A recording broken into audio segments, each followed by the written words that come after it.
Hello everyone, hope you all are doing good.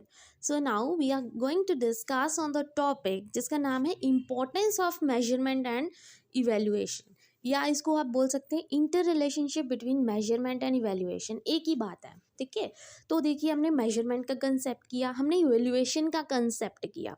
इन दोनों में difference भी है, बट एक इंटर रिलेशनशिप भी है जिनकी वजह से ये दोनों ही इम्पॉर्टेंट होते हैं, राइट।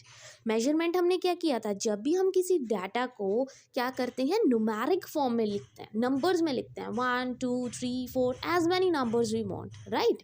किसी भी ऑब्जेक्ट को नंबर्स में जब हम लिखते हैं तो उसको मेजरमेंट बोलते हैं। और इवेल्युएशन किसके लिए होती है, जब हम जजमेंट करते हैं बच्चे के बिहेवियर के बारे में, ठीक है जी, उसको फीडबैक देने के लिए। मतलब दो तरह की आपको पता इवेल्युएशन होती है, फॉर्मेटिव एंड सम्मेटिव, राइट।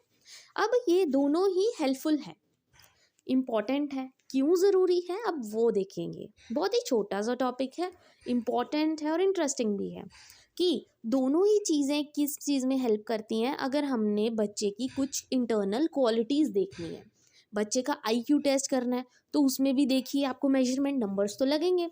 बच्चे का एटीट्यूड चेक करना है, एप्टीट्यूड चेक करना है, और बच्चे की इंटेलिजेंस टेस्ट करनी है, right.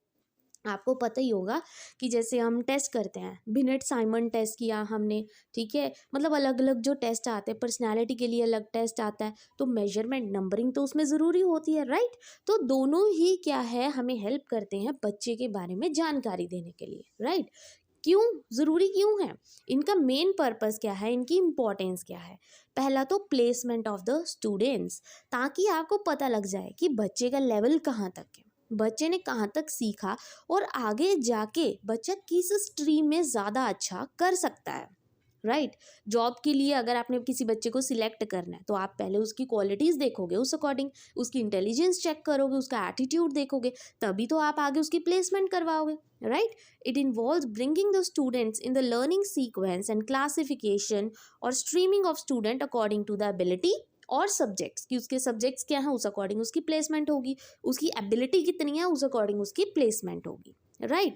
And second is selecting the student for the courses. आगे जाके बच्चे ने कौन सा कोर्स करना है, 10th के बाद जैसे कई बच्चे काउंसलिंग करते हैं, ठीक है, मतलब काउंसलर के पास जाते हैं, हमें बताइए हमें कौन सा कोर्स करना चाहिए। काउंसलर भी तो क्या आपका आईक्यू चेक करेगा, तो आपका इंटरेस्ट चेक करेगा, उस अकॉर्डिंग आपको बता देगा। देन सर्टिफिकेशन, ये हेल्प करता है हमें, ये दोनों ही प्रोसेस मेजरमेंट और इवेल्युएशन हमें हेल्प करते हैं ताकि हम सर्टिफाई कर सके कि student have achieved a particular level of performance, कि बच्चा उस परफॉर्मेंस उस लेवल तक पहुंच चुका है, ठीक है।